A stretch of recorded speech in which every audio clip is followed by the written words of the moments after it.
which, if you will, I'm not avoiding accountability, but I'm saying to me yesterday had more to do, for our purposes and our brand, if you will, it's about the Rams. Yeah. Because I've been all in on the Rams. You told me so. But yesterday's outcome for me was more about the Green Bay Packers, who are able to win in a variety of ways, even when they're not at full strength. Like, they don't have to have their best day to win. They don't have to be on their best to win, which tells me that their best days are still ahead of them. I love them. I really love that's your preseason. I love That's your preseason Super Bowl pick in Green Bay. I love that's your play. preseason really Super Bowl do. pick right there. And their one loss, I love their team. one loss with Rodgers at quarterback was Week 1. The other one we all know was with Jordan Love when Rodgers was out with COVID. And I'll go back to what I said last week, Michael. And I'm going to ask Charles about this when we get to him in a couple of minutes. I wonder if Rodgers, ironically, the very media that he misled, will end up voting for him. The only obvious MVP competitor that I could point out is Brady.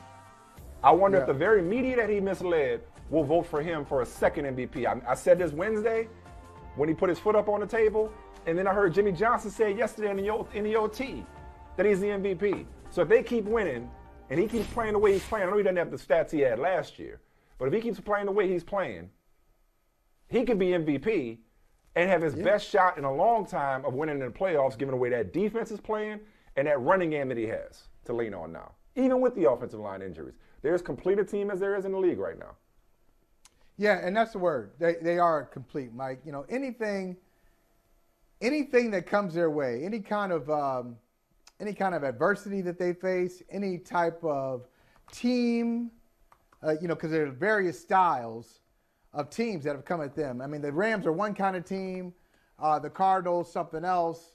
They lost to Minnesota last week, but Minnesota teams in their division, that's a different style altogether. But anything that they face, dare I say, they are immunized against any kind of issues, any kind of issues that faces. Nicely done. But really, you know what? I like this team though. I'll tell you why I like them. Seriously.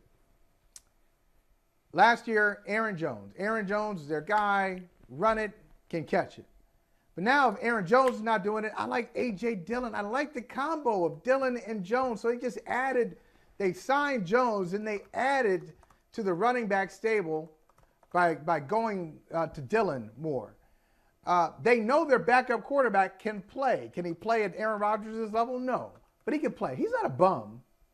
He couldn't move. Like Jordan Love, it sounds like he doesn't belong in the league. It was his first start. At Kansas City. They were, right.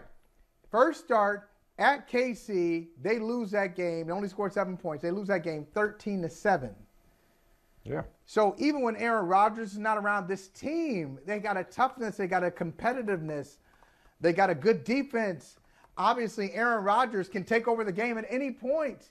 Yesterday, hobbling along, we just showed it, running in for the touchdown, tossing a couple more touchdowns. After last week, with his fractured toe, throwing 4 touchdown passes against the Vikings. They have answered almost every question you could possibly have for them, and now I think they're starting to get it. I know they lost last week, won this week. Now they're starting to get it 12 games in. This is their kick. This is where they make that push. Right. I think they're going to wind up with the number 1 seed. I do think they're going to wind up with the number 1 seed. I know. Yeah, they got the tiebreaker. That's tough. And I think we'll see them in LA.